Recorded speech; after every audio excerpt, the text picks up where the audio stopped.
Okay, next up, we've got Team 4, Tumor Board on FHIR. Perfect. Hey.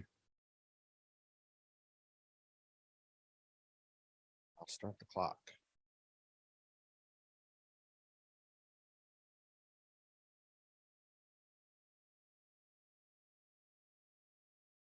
Okay, we can see it. Yep. Can you hear me? Oh. I'll hold my microphone away. Perfect. Hey, everyone. My name is Elliot Tijani. I have the pleasure of presenting on behalf of Team Tumor Board on FHIR for RadPath Concordance. We have a wonderful team listed here. I want to make sure they get the full credit for all the work that they've done, all the time that they've put in. So let's take a look at what our solution is. So for our radiologists in the audience, I'm also a radiology resident, and we do a lot of procedures, a lot of biopsies. And one of the hardest part of that job is going back to actually correlate the pathology of what we actually sample. And it's important, right? They're often used together to make cancer diagnoses. The reports for pathology samples and for radiology may not always be easily accessible, especially if you're looking at information across several institutions. There's no clear workflow yet defined to link these pathology to those diagnostic reports. But as a radiologist, I want to know what we sample. I want to know if that tissue was the intended disease, intended diagnosis, and that can inform future actions. So our solution was to leverage the American College of Radiology, the ACR, and College of American Pathology RadPath concordance work to build a tumor board on FHIR app. We use a number of different standards, including the interactive multimedia reporting and RadPath concordance, both from the IHE, to facilitate data exchange between radiology systems, lab systems, and the EMR to create this tumor board application. And this would pull the relevant images, this would pull any relevant reports together in the same dashboard, so you can access this in the same setting without any delays in communication at your tumor board conference. And so here's our two IHE profiles that we use. More information can be found on these online. We won't do that just for the sake of time today. And here's an example of how the IMR profile and in those hyperlinks, specifically in those interactive elements that you see there on the left side of your screen, can link out to the actual images with those findings. And so thank you to Dr. Les Foley for providing this example. But this is just one vision that we have on how this can be facilitated. And as you can see, a couple examples here for size, that lesion, for tumor extension, looking at the actual image from our pathology colleagues as well.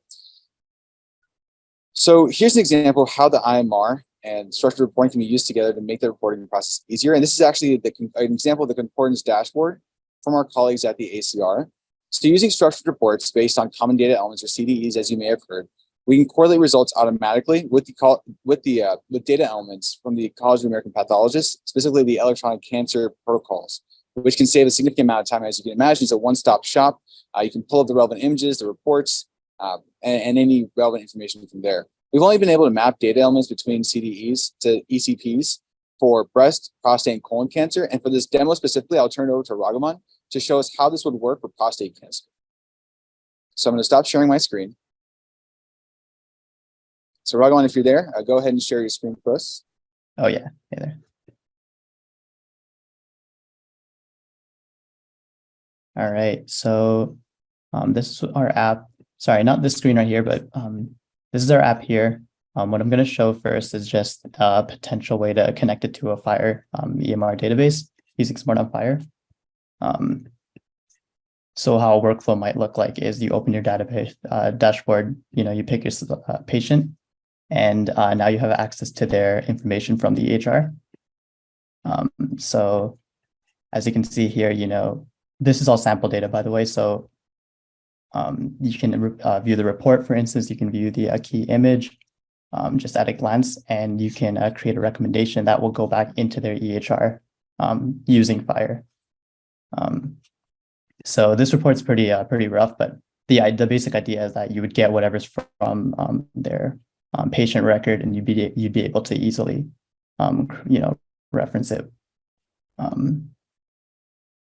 And we also just added a little bonus, an extra portion where we provide a clinical recommendation based on what the results are from the patient data. So for this case, we have a Gleason score of 7, a result from radiology, a clinically significant prostate cancer. finding, so it recommends a bone scan.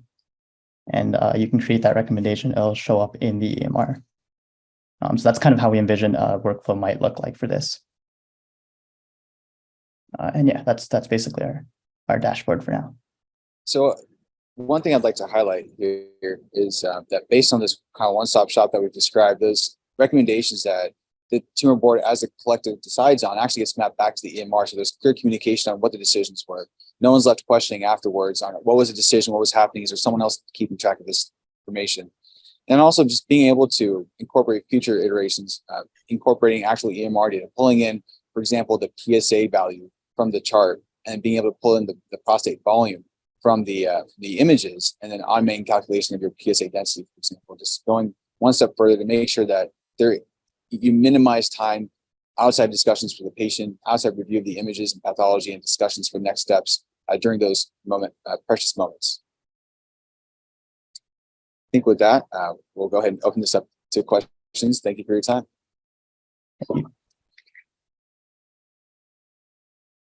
Okay, thank you very much, Team 4. I gotta step back here. I hear myself.